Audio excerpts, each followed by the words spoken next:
Oh man, is it Monday yet? Is this thing on? Let's get to it today, folks.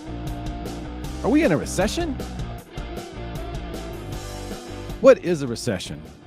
A lot of simple questions being asked lately where people aren't receiving simple answers. So I'm going to try to keep it super simple just because we don't want to make simple mistakes, right? We look at mortgage rates today, holding on nicely there. Got that up for you. Okay, so are we in a recession? Does it matter? These are the two questions I want to tackle right off the top here, and then we'll take a look at a few other things. Some stuff that's going on this week, Federal Reserve. Okay, so Fed week, which means there could be some explosive things taking place. Try to give you a preview of what I believe will take place there.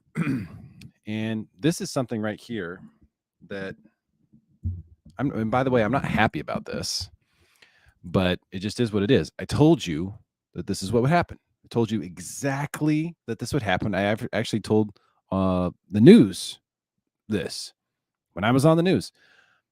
I just texted the host, by the way, and I was like, told you they would do it. I told you they would. Try to change the definition of what a recession is, because for sure we are in one.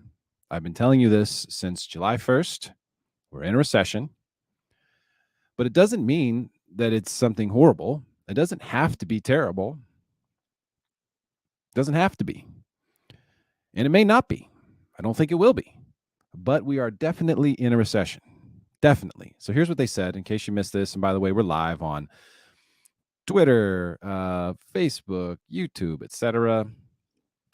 And so we're live right now. If you want to comment or ask questions, I'll get to those in just a second. James, I see what you wrote there. I will get to you for sure, my man.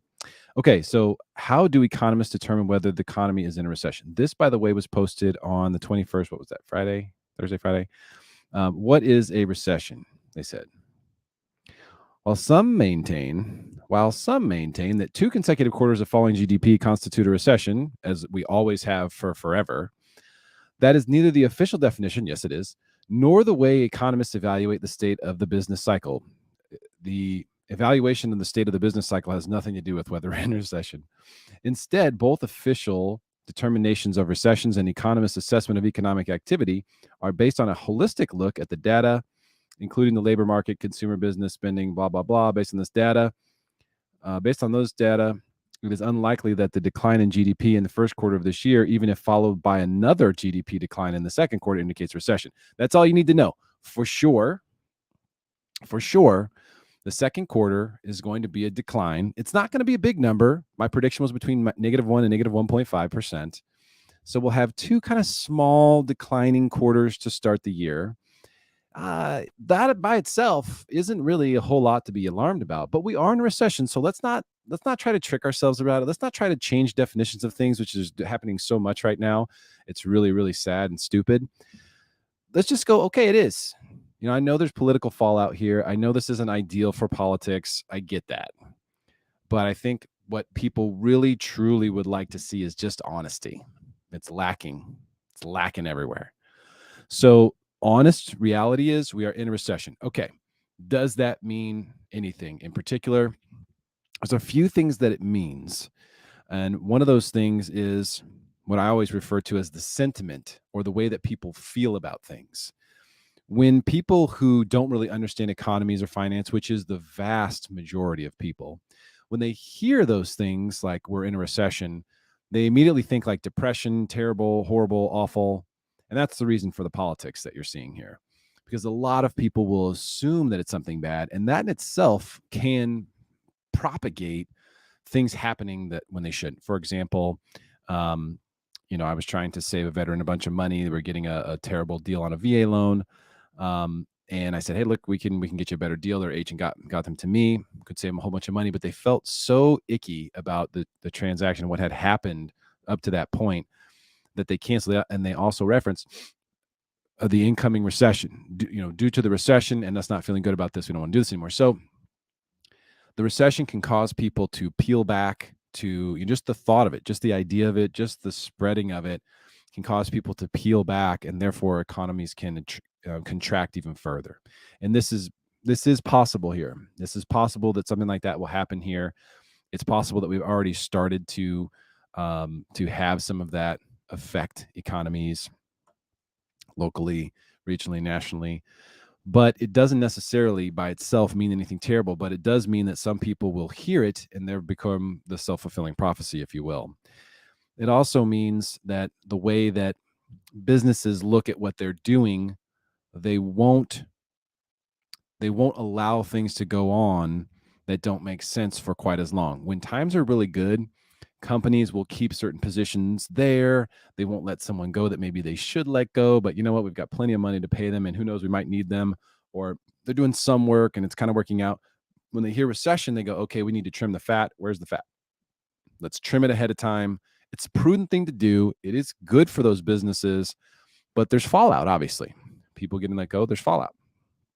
So good thing anyone, and I mean anyone, can get forbearance. Even before you fire, even if you're like, you know what, I might get fired, you can get into forbearance right now. And while I don't recommend that because it doesn't work out well for you in the long run, you can if you need it. And so there's things like that that are going to take place. It's all part of this. We're also, right, I think the stock market is sort of setting up to get nuked this week. And the Federal Reserve will probably play a pretty big part in that. So let's talk about what's going to happen with the Federal Reserve. They're meeting tomorrow. We'll hear from them Wednesday, and then the GDP number will officially come out on Thursday. So on Thursday, you'll confirm that I will probably be correct, not because I have to be, but I usually am, that we are in a recession. It'll probably be between -1% and 1.5% on the contraction. So if it's less than 1%, then great. If it's a negative number, we're in a recession. So be it. Everyone needs to take stock. And I've been saying this since what? October, November. It's always a good time to tighten the belt. It's always a good time to take a look at where you're spending money and see if it continues to make sense for you. But we will see some people take some actions. There will be companies that take actions. There will be individuals take actions just on the fact that the recession is official and it's here. And that's why you're seeing this. And so technically, this isn't a bad thing for them to say, hey, what is a recession anyway? I mean, come on. Come on. Maybe this will get some people to not take negative action when it's not necessary. Listen, if you're getting in over your head on something, don't. This ain't the time to do it. Don't do it. But if you're not, and you're just being scared off through fear mongering, that's also something to not pay attention to. So people are going to see things like what happened with Walmart today. And this was the top headline for quite some time on the CNBC website today, that Walmart cuts profit guidance, inflation forces shoppers to spend more on necessities. Now, I see that, for me, that makes me bullish more on Walmart, because Walmart is the cheap place to go. There was a lot of discussion about this in the crash, where Walmart was like the best buy of the blood that was in the streets, because, of course, people aren't going to stop going to Walmart.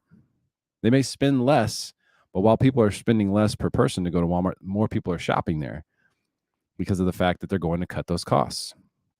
It's just down the road from Target anyway. Why pay 20, 30% more at Target? I mean, it's bougie a little, right? That's the discount retailer that's somewhat bougie. Walmart, a totally different experience. So you're going to see things like this. Let's see, what is this one here? Yeah. So, Jeff's okay on these articles. He's not bad. The numbers show that the U.S. economy is at least teetering on recession. So this is the headline writer here, you can tell, was told, don't say we're in a recession. Don't say we're likely to be in a recession. Don't say anything about it other than you can dance around and say, hey, maybe we're close to one. And it says here, with second quarter GDP data out on Thursday, the question is whether the economy is in recession. We on everyone's mind. The economy stands at least a fair chance of hitting the rule of thumb recession, 2 consecutive quarters. Should inflation stay at high levels, that triggers the biggest recession catalyst of all, namely the Federal Reserve interest rate hikes. And so what he's saying here is actually really important, because it is the interest rate hikes that have been sort of the catalyst for this, because it's the cheap money, it's the loose money, it's the weak dollar from all of the loose monetary policy from the Fed. that makes these markets all run, particularly cryptocurrency, Bitcoin, no exception, the main one. And so, what he's saying here does matter, and the Fed is going to raise rates. The question is just how much. They're going to raise 50 basis points, 75 basis points, or 100, a full percent. I can almost guarantee you it's going to be 75 basis points. I can almost guarantee you that rates will go down as a result. We have been tracking this, and there's very, very important levels here. These are mortgage bonds. Okay, so reminder, when these go down, like they are in this example here, rates go up and vice versa. So we want to see these go up like this. That's good for interest rates. Right now, this is a very crucial level right here. Very, very crucial level that we need to hold, and we have now for 2 days. So we close right up against it on Thursday. Friday, we had this weird indecision candle. We looked at that. Like, hey, what is that? Okay, it's indecision candle. Not exactly what we want to see, but it's not terrible. Today, we were actually below this crucial area for a short period of time this morning, and then got above it and closed with a little bit of room. And if we can get, I think the pop here is going to come on Wednesday. We get the official announcement from the Fed, and I think we're going to see the pop. Tomorrow could be, who knows, could be a little retraction or something, but I think the pop is going to come. I do think it could come this week. And it's unlikely that this is a front run. Some people have been saying that this is a front run right here for the rate hike, because remember, mortgage bonds hate inflation. So deflationary actions like the raising of rates, which is what the Federal Reserve is going to be doing this week, is good for mortgage rates. It's weird. I know people don't understand it. This is another thing that's going to cause problems. People are going to see in the news, the Fed raised rates, the Fed raised rates. Oh, now we definitely can't buy a house. We were pre-approved, and now people are going to be saying that. It's our job, it's people who watch this, who pay attention to these things, to let everyone know that when the Fed raises rates, mortgage rates are likely to go down.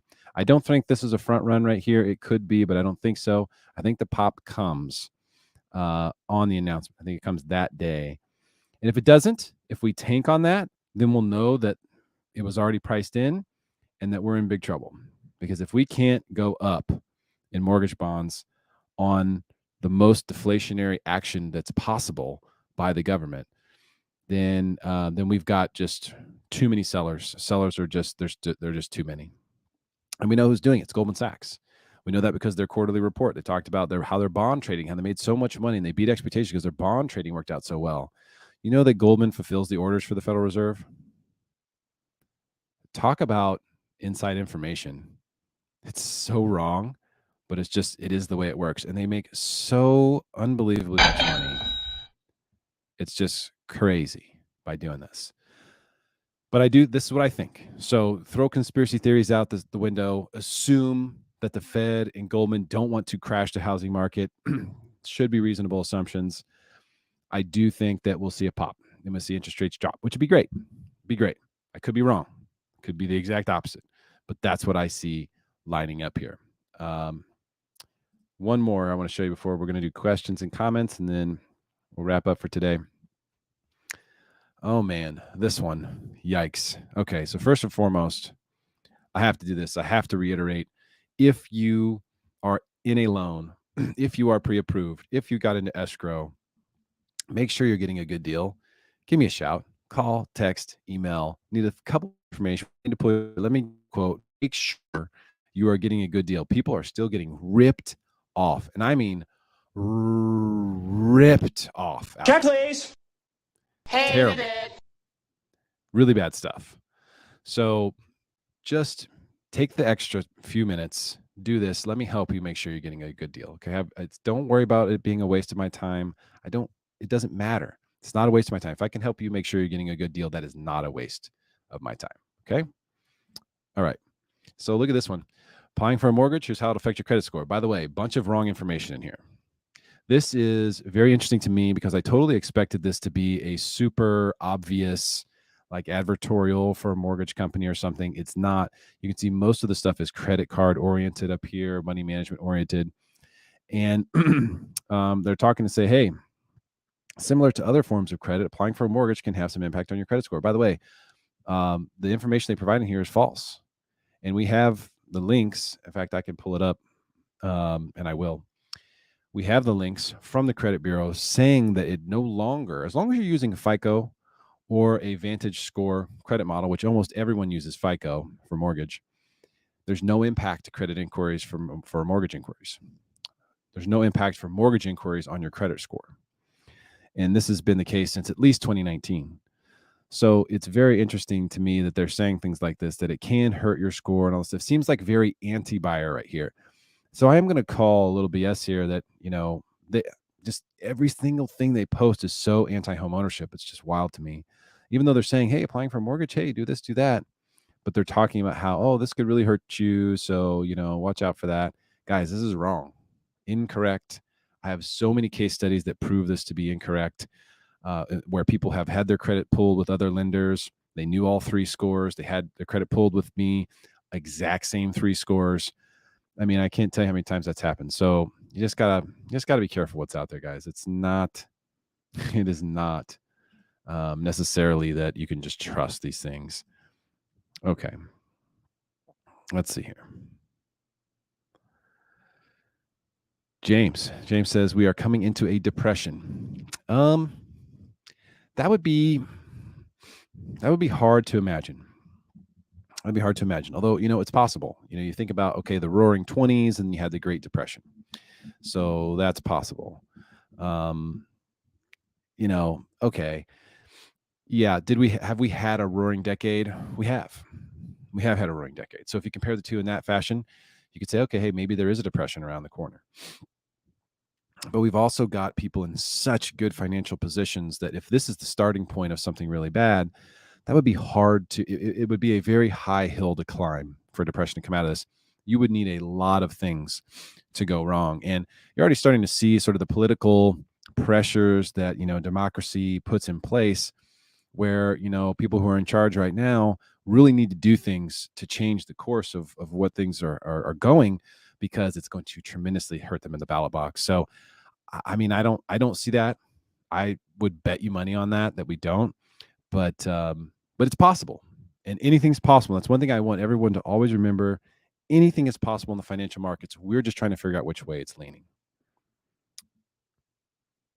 What's up, Gabriel? Dump it. Are you short the market? I am still short the NASDAQ. And the main reason is because of this. We're in this downward channel here.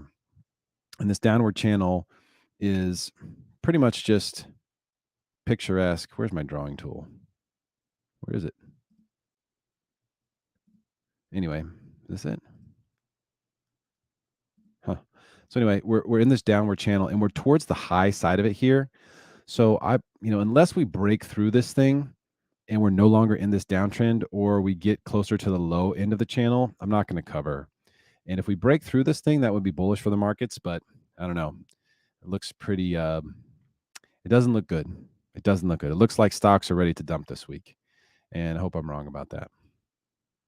But just for you, Gabriel, we'll dump it. How about that? All right. I'll put the phone order in for the boys to dump it.